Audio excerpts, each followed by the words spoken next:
Today on the Matt Walsh Show, bombshell video surfaces seeming to lend support to the sexual assault allegations against Joe Biden. Of course, the media is not treating it like bombshell video, though.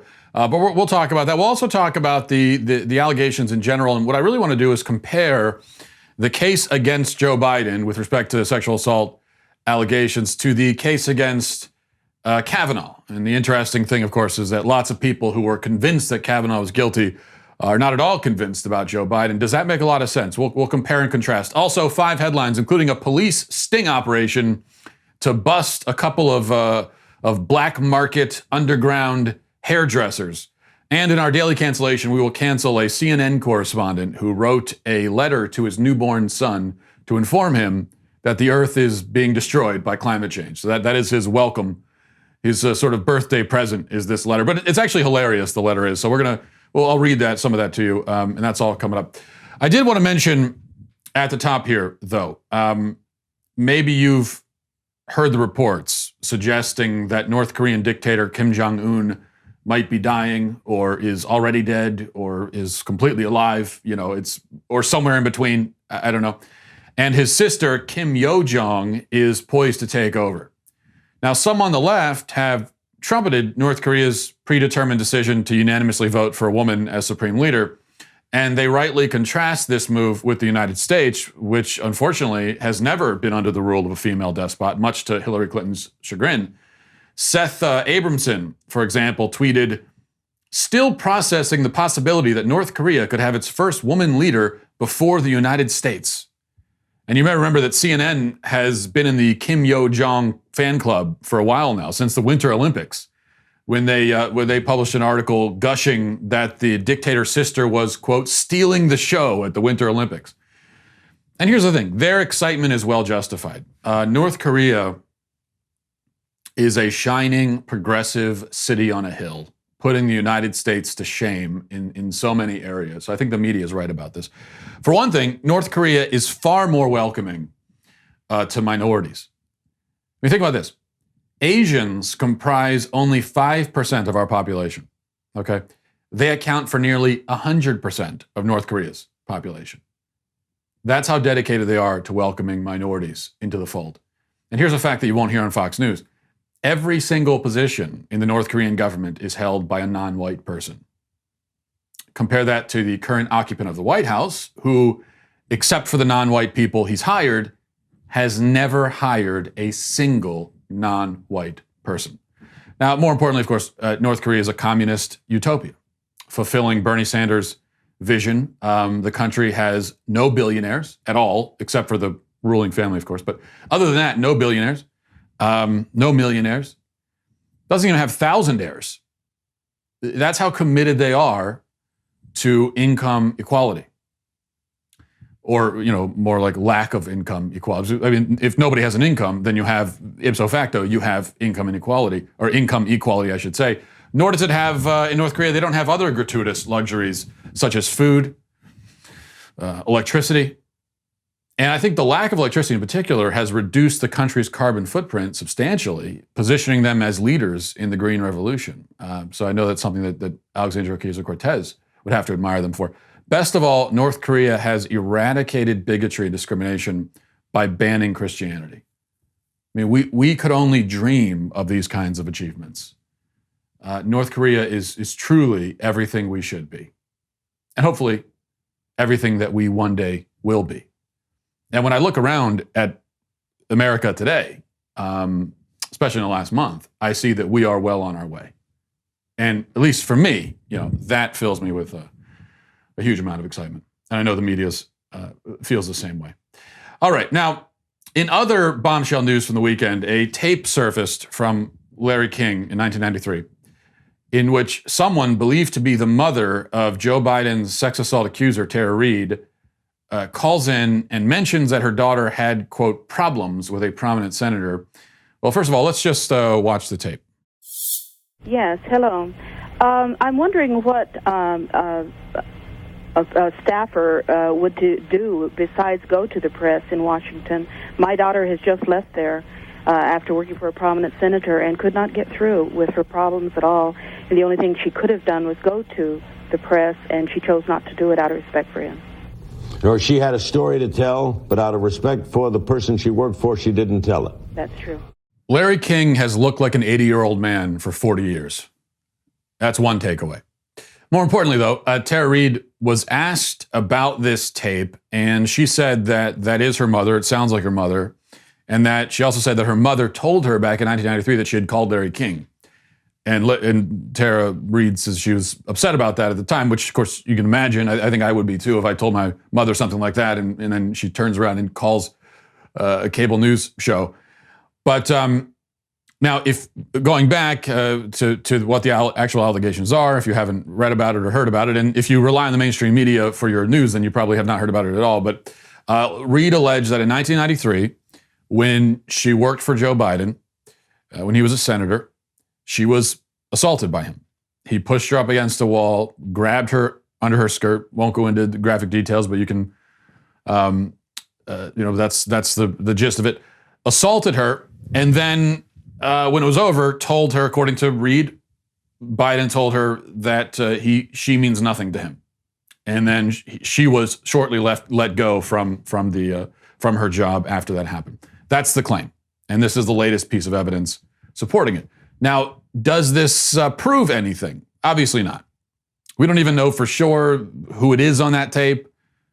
I mean, we're told that it's her mother. We don't know that she doesn't identify herself that way. We don't know for sure what senator she's referring to or what problem she's referring to. But it is circumstantial evidence supporting Reade's story. And I want you to imagine, okay, if you hear that tape and you think, that's no big deal. Okay, well, just imagine for a moment.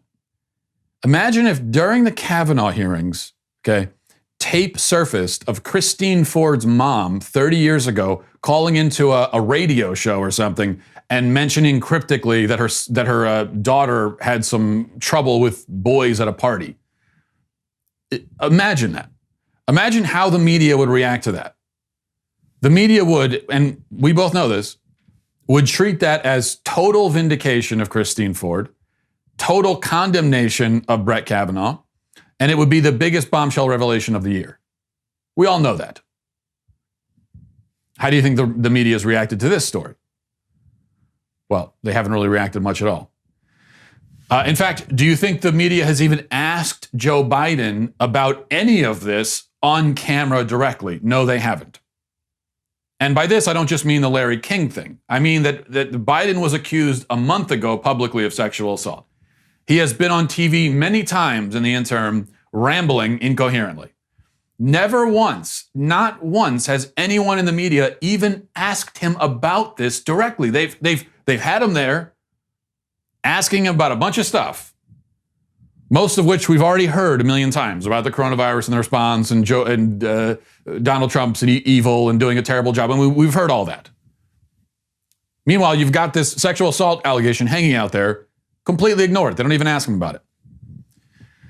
Yes, they have asked in order to provide themselves cover, they've asked his campaign about it. They've asked for statements, and the campaign has issued statements.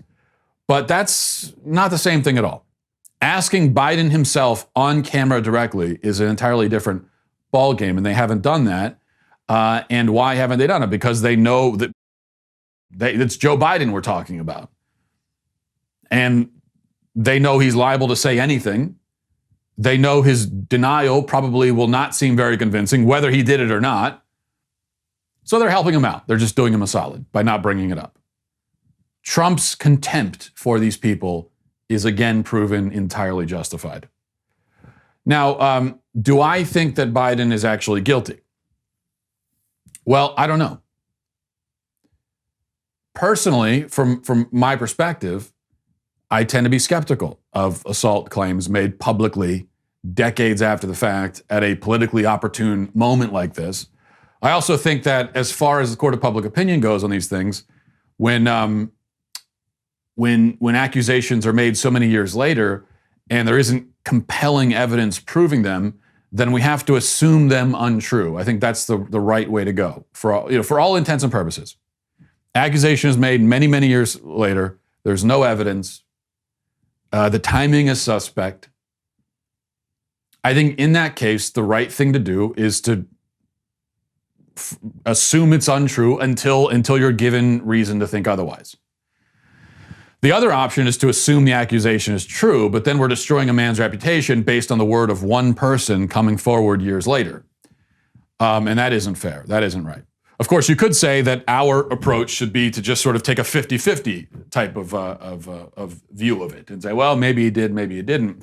But really, saying that a man is 50-50 a rapist is the same effectively as saying he is a rapist. As far as his reputation goes, it's the same. I mean, you probably wouldn't invite a known rapist to your house for dinner with your kids and your wife, right? Well, would you invite a man who you think is 50-50 maybe a rapist? Probably not. So that's exactly the point, that as far as the reputation goes, it's kind of the same. And that's why I've been consistent that without very compelling evidence, we should assume innocence in these situations. Is there compelling evidence against Joe Biden? I guess that's up for each person to decide. But the point here is about the double standard. Okay?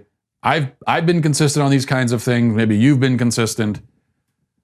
But many people in the media and on the left have not been. And so that's the point. And we'll talk more about that in just a second. But first, a word from Rad Power Bikes. You know, especially when we're all holed up at home and a lot of the things maybe we like to do out in public we're not able to do. That's when you really need some other form of recreation. And guess what? If you can do it, if we're talking about recreation that involves going outdoors and being out in the sun and the fresh air, that's even better. And that's why you need Rad Power Bikes.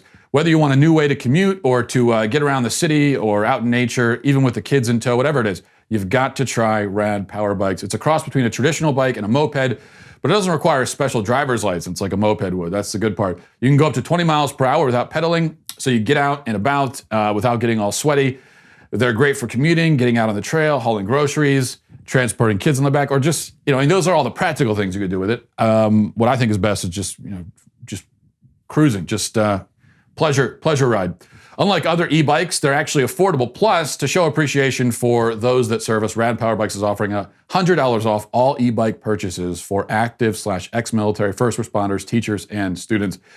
Do you know someone who loves being active outdoors? Then tell them about Rad Power Bikes. Rad Power Bikes offers flexible financing for as low as 0% APR. And right now, as a limited time offer, get a free accessory with the purchase of a bike. That's right, get a free gift of up to $100 in value and free shipping to lower 48 states. To get this special offer, text the word BIKE to 64,000. That's BIKE to 64,000. Text BIKE to 64,000. Okay, so I think the point here is about the double standard. People on the left and the media have a very different approach from the approach that I'm talking about. Their approach has been believe all women, which is an insane standard, an absolutely maniacal way of looking at these things. It doesn't make any sense at all, but that's their standard. That's what they've said. I don't agree with it, but I'm not them. And of course, they also all believed Christine Ford. They went around saying for months, I believe Christine Ford. They believed it, they took her at her word. And so the point is, yes, if you value evidence and you believe in the presumption of innocence, then you're going to look at this Biden thing in a certain way. And you're going to have a healthy skepticism about it. But if you believed Christine Ford, then that means you don't value evidence and you don't believe in the presumption of innocence of those accused. So as a matter of consistency, you should be approaching the Biden situation the same way, which means you should believe Tara Reade. If you want to be a person of integrity and consistency, then if you believe Christine Ford, you have to believe Tara Reade. The evidence against Biden may not be conclusive, may not even be very good, but it's way, way, way better and way, way, way more compelling than the evidence against Kavanaugh. And that's mainly because there was no evidence against Kavanaugh whatsoever. There is at least some evidence against Joe Biden. May not be great evidence, but there's some evidence. So unless you are a dishonest, disgusting, disgraceful, partisan clown hack, if you believed Ford, you have to believe Reade. There is no intelligent or consistent argument for believing Ford and disbelieving Reade. There's plenty of consistent arguments for disbelieving both of them. Let's compare these for a moment. Christine Ford claimed that Kavanaugh tried to rape her 30 years ago at a party. She didn't remember the exact day, month, time, year, didn't remember anything. Didn't remember how she got to the party, how she got home.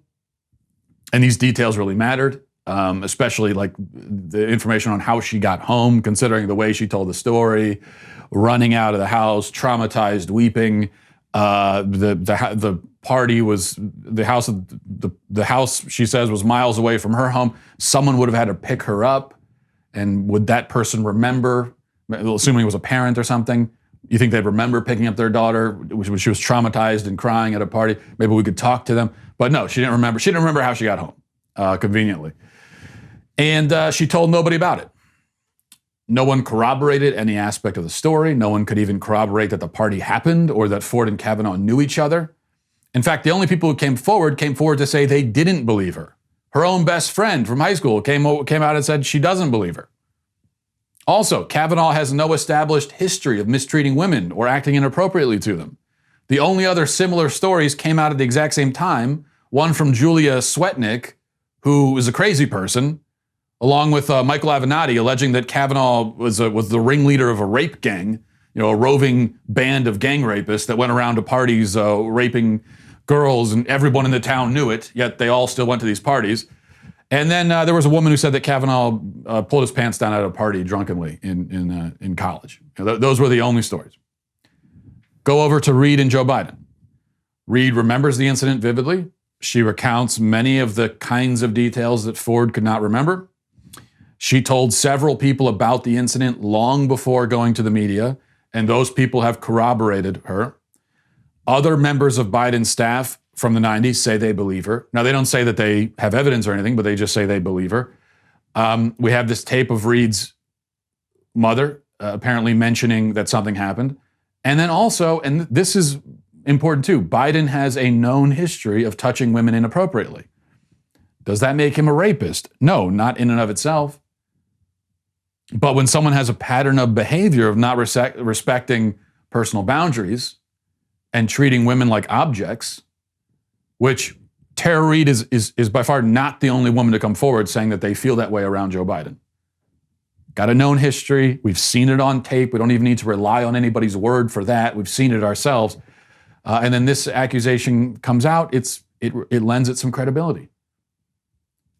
So those are all lines of evidence, circumstantial, but those are lines of evidence that Christine Ford just didn't have. And once again, you can go back and just kind of imagine if any of these lines of evidence existed for in the Kavanaugh situation. Imagine what the media and the left would have done with that. They were desperate for anything like this, and none of it existed.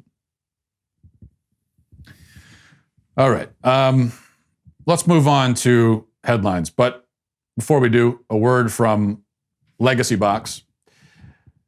It can be very difficult sometimes to, if you're getting into as we get ready for Mother's Day, or if you have a birthday coming up, especially when shopping for mom can be really difficult. But she'll always love pictures of you, so that's a pretty good gift. I think it also sometimes strikes me as maybe an egotistical gift to give a picture of yourself or your family but parents love it. And that's why you need Legacy Box. Legacy Box is a super simple mail-in service to have all of your home movies and pictures digitally preserved on a thumb drive, DVD, or the cloud.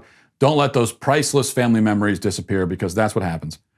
Instead, here's an idea. Mother's Day is fast approaching.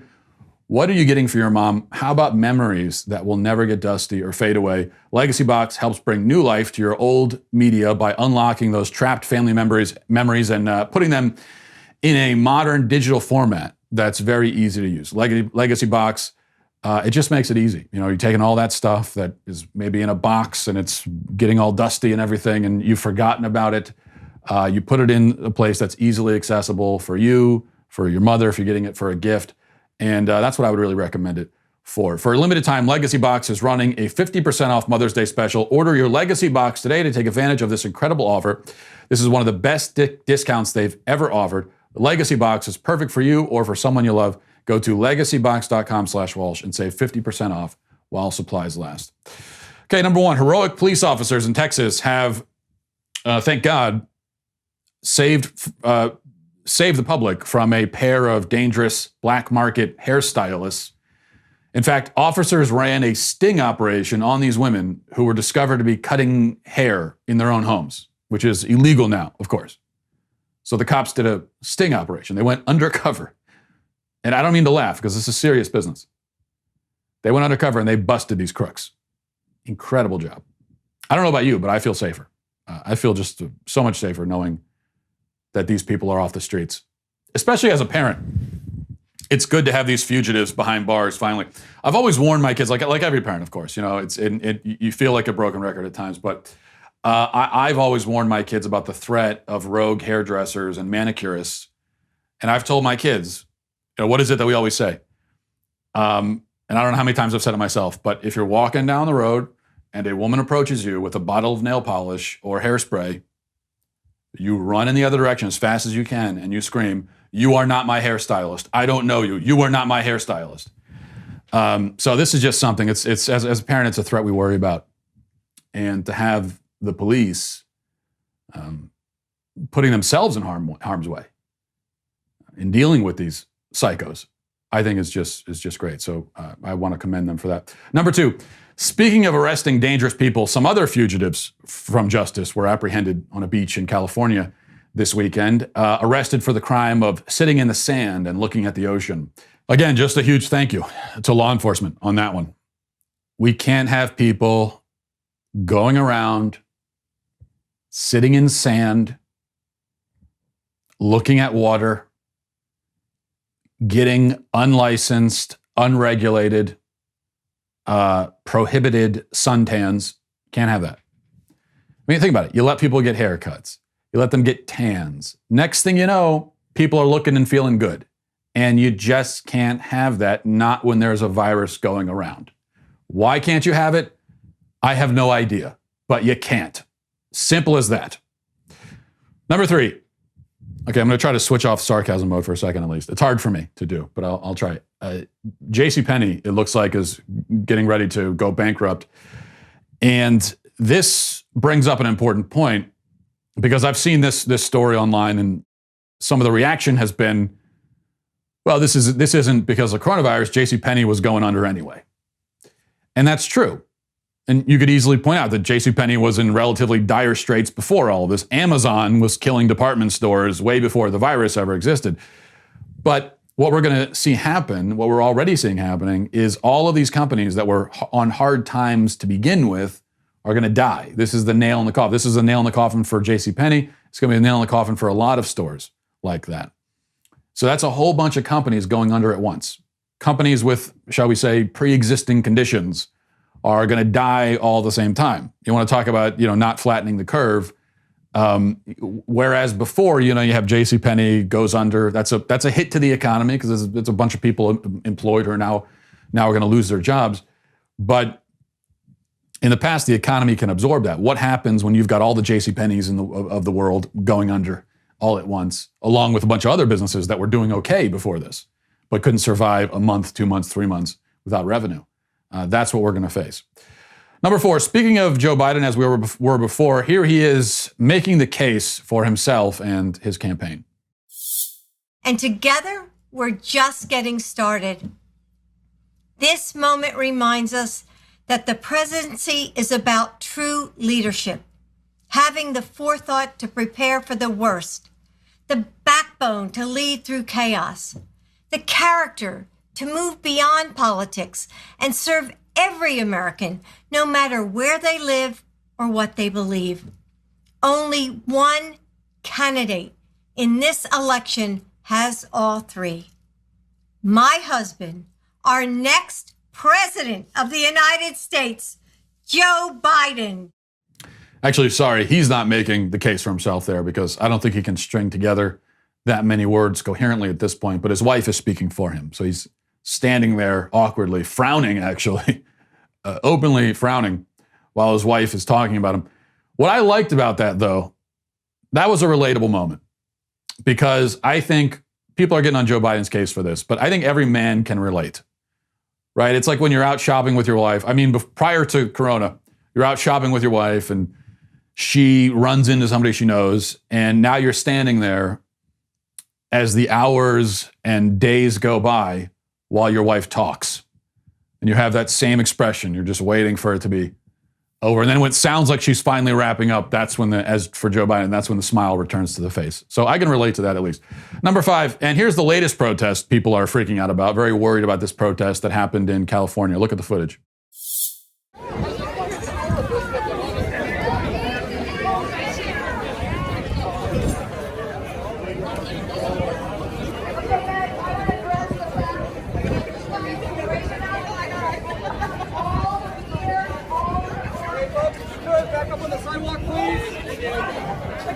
Hey guys, up on the sidewalk, please. Thank you. Once again, you've got people outside in the sun, in the heat. There's been no data to suggest that those people are at any kind of significant risk for spreading or contracting the virus. So I see no problem at all with what they were doing. It's perfectly fine. They're standing up for their rights and they're doing it in a safe and reasonable way. Good for them. Awesome. Okay, I've been looking forward to this. Let's get on to it. This is our daily cancellation. I have to cancel this guy, Bill Weir, chief climate correspondent for CNN. So he corresponds about the climate. That's his job, important job. But he's canceled, unfortunately. Even though I kind of love this, what I'm about to read to you. I kind of love it. It's hilarious, unintentionally hilarious, and unintentionally great, but it's still pretty great. So Bill Weir just had a baby. Congratulations on that to Bill. And he wrote a letter to his newborn son, published on CNN.com. The letter is called "To My Son, Born in the Time of Coronavirus and Climate Change." And here's the accompanying photo, which is important context. I think you need to see this photo to understand what we're about to get into here. Okay, so you know. There's Bill, shirtless, his baby snuggled up against his bosom. He's got his eyes closed and is smiling. Now, the thing about that photo, I don't mean to make too big a deal of it or to get on Bill's case here. In fact, I'm going to spend the next 10 minutes getting on his case, but still. He's got his eyes closed and he's smiling with his head tilted back. I guess he's trying to capture the maternal glow radiating from himself. But you think, he had to pose for that photo. He's not actually sleeping there. No one sleeps smiling like that. So he had to say, I guess, to his wife, "Hey, get a picture of this. I'm going to pretend I'm sleeping and smiling serenely and get a picture. I'm going to put it. I need it for my article." Okay, let's go to the article, the letter rather, which I'm sure the child has already read and appreciated. Okay, it says, "My dearest River, against all odds, you were conceived in a lighthouse, born during a pandemic, and will taste just enough of life as we knew it to resent us when it's gone." Okay, I'm sorry, I got to stop here just for a second. First of all, the fact that the kid's name is River is perfect. It's exactly what you would expect. You were expecting River, maybe Colton or Axel or Jackson or something. You were expecting something in that realm, and you got it, so that's great. And then when he says, "Against all odds, you were conceived in a lighthouse." What does that mean? I mean, first of all, why were you having sex in a lighthouse? I assume Bill Weir and his wife are not lighthouse keepers. So what, was this like a tourist thing where you're touring an old lighthouse and then you decided to sneak off somewhere and do the deed?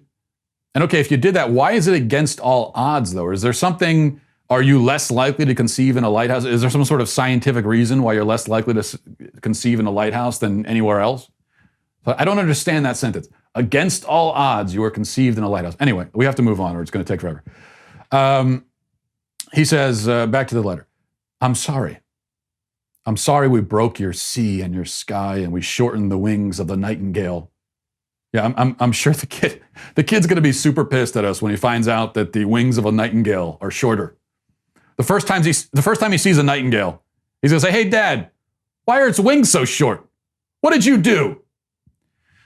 "I'm sorry that the Great Barrier Reef is no longer great, that we value Amazon more than the Amazon, and that the waterfront neighborhood where you burble in my arms could be condemned by rising seas before you're old enough for a mortgage. The scent of your downy crown makes my heart explode. The curl in your tic-tac toes fills me with enough love to power New York City. This is a grown man writing this, by the way, just to let you know, just to remind you, okay? Instead, the milk in your bottle was warmed by dirty, ancient fuels. And as a result, you will learn to walk on a planet that has never been this hot for humans. We are just now wrestling with the implications of this, but as your pop, the most poignant evidence was seeing your mother give you your first kiss through a P100 mask that smelled faintly of smoke. I'm sorry, my boy, but we were warned.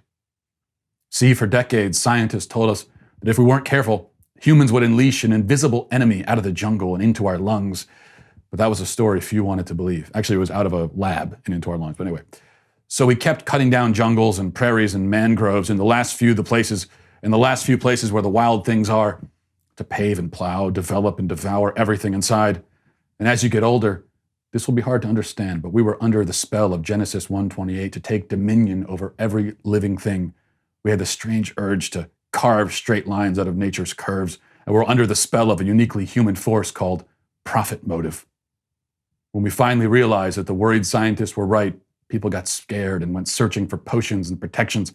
They emptied store shelves even faster than the jungles, and all the invisible enemy masks were gone just in time for your birth.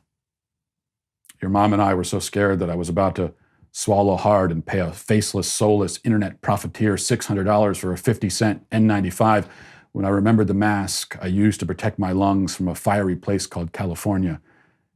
It might have saved your mom from the virus, so I will keep it next to my hurricane waders, malaria pills, and the bulletproof vest with the patch that reads, press. Climate corresponding is a risky business, by the way, so he needs a bulletproof vest. Bullets are flying all over the place, when he's reporting on the weather, I'm sure. Okay, so then it goes on. It's a very long letter. It goes on from there. It starts to get pretty dark. And if we do nothing, it will mean the end of predictable growing seasons, flight schedules and supply chains, resource wars, and tens of millions of climate refugees, changing everything we know about borders, neighbors, and strangers. In either scenario will bring about both the absolute best and worst in human nature, hero first responders, innovators, and leaders, as well as mendacious grifters, conspiracy theorists, and tyrants. Then he goes through a bunch of other horrible stuff, mentions Greta Thunberg at a certain point. Then we get finally to the end, and it says, the lighthouse keeper is vigilant and dependable, with a reverence for nature's power and a commitment to saving lives. This is your destiny, my beautiful river. The great thing about stories is that they are always under revision. Now go. Write a happy ending. Okay, couple of things here. First of all, obviously linking climate change to the virus is gratuitous nonsense, especially when the evidence is pointing to this being constructed or this being a virus, constructed probably isn't the right word, built out of Legos or something. No, it's a virus that came out of a Chinese lab. And also plagues and diseases have ravaged mankind since the beginning. So there is no reason at all to think that any of this has anything to do with the SUV you're driving. Second, if you ever as a man find yourself writing a phrase like the curl of your tic-tac-toes, you need to stop immediately and reassess everything about your life. And third, this all strikes me as maybe a bit much to foist on a child as soon as they're born. Saying, hey, kid, welcome to the world. By the way, the rainforests are dying. The earth is ravaged. We're all going to drown. And it might have been better if you were never born. Anywho, great to have you with us. Just relax, Bill. All right, that's all I'm saying. Turn it down a few notches. Your kid was just born. What kind of person looks at their newborn and immediately starts thinking about polar bears dying of heat stroke? So take it easy. Okay, that's it. You're canceled for your own good. So take some time, just relax, and everything will be okay. Congratulations, though. Congratulations, you're canceled. And I think we'll leave it there for now. Have a great day, everybody. Godspeed.